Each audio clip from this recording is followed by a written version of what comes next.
Très bien. Merci à Céro.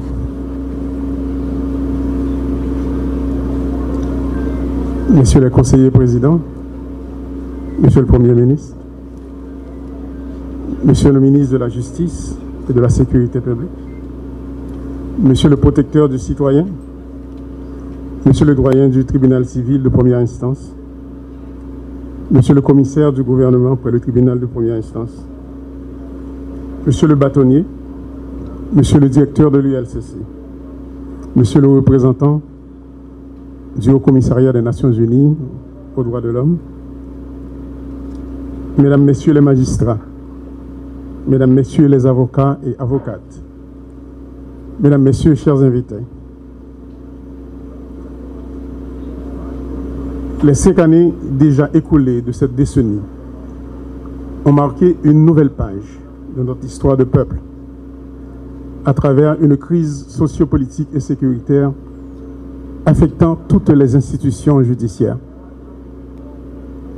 La justice qui est appelée à redresser l'ordre public et garantir l'équilibre social n'a pas été épargnée.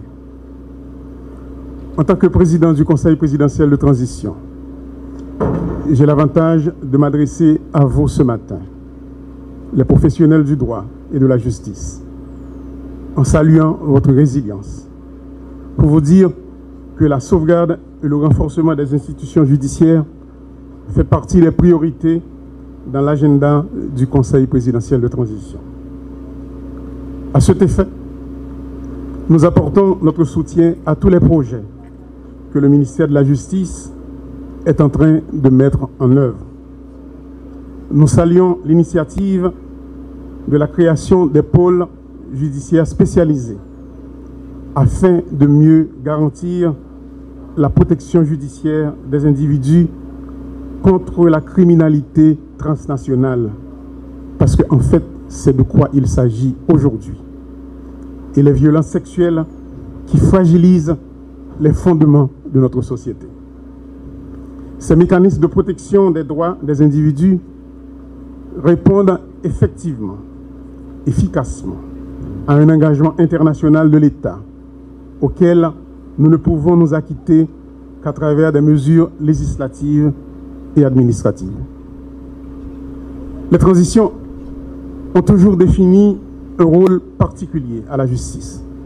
C'est ainsi que les expériences à l'échelle internationale ont créé plusieurs courants de justice transitionnelle.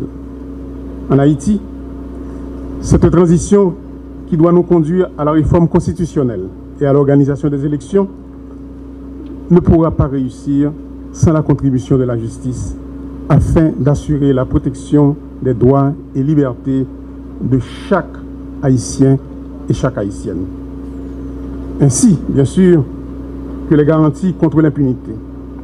C'est une condition essentielle à remplir par les autorités judiciaires pour la réussite du renouvellement du personnel politique à travers les urnes. Compte tenu que ce processus ne peut avancer sans les efforts dans la sécurité, nous avions exigé un budget de guerre afin d'octroyer le soutien nécessaire aux forces de l'ordre. Ainsi, la lutte contre l'insécurité et le banditisme s'affiche en premier plan de notre ligne d'action. Nous profitons de cette occasion pour saluer le courage de nos policiers, nos soldats des forces armées d'Haïti, les membres de la mission de soutien à la sécurité qui sont sur le front au quotidien. Monsieur le ministre de la Défense, Monsieur le général des forces armées d'Haïti, nous sommes en situation de guerre.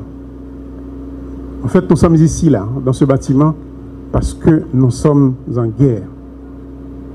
Vous avez le devoir et l'obligation d'utiliser tous les fils et toutes les filles de ce pays désireux de se battre pour cette terre de liberté. Sachez comment vous écrivez cette page d'histoire, parce que nous sommes en train de la faire là maintenant, cette page d'histoire.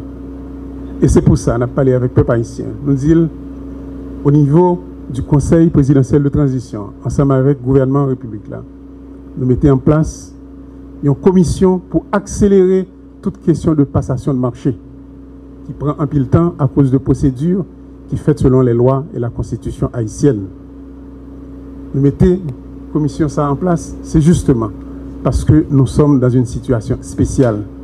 Et nous pensons que tout le monde qui a un rapport à la question de sécurité dans le pays comprenne des machins et entraîne dans des machins. Mesdames, Messieurs,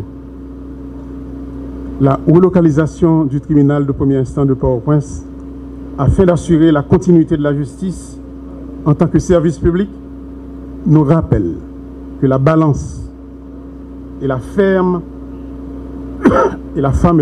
aux yeux bandés, doivent demeurer accessibles dans tout état de droit. C'est ce souci de rapprocher la justice des citoyens et citoyennes qui a gouverné l'adoption par le Conseil présidentiel de transition d'un décret portant création de 5 nouvelles juridictions de première instance l'année dernière, comme l'a souligné le ministre de la Justice. Parallèlement, nous nous réjouissons de collaborer de manière franche et constructive entre le Conseil supérieur du pouvoir judiciaire et le ministère de la Justice dans l'adoption des mesures tant opérationnelles que législatives, dont les bénéficiaires directs sont les justiciables en général, les détenus qui attendent d'être jugés en particulier.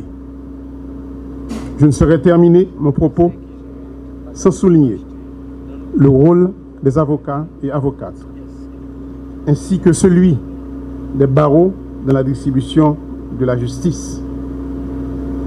Nous sommes, je le répète, en période difficile de notre vie nationale. Mais aussi et surtout, nous avons l'obligation envers nos citoyens et nos citoyennes d'assurer la continuité de la défense de leurs droits et de leurs libertés. Et c'est pourquoi nous sommes ici aujourd'hui, chers amis. Mesdames, Messieurs les magistrats, avocats et avocates, et tous les auxiliaires de la justice, il ne me reste qu'à vous souhaiter bon travail à tous et à toutes. Merci beaucoup.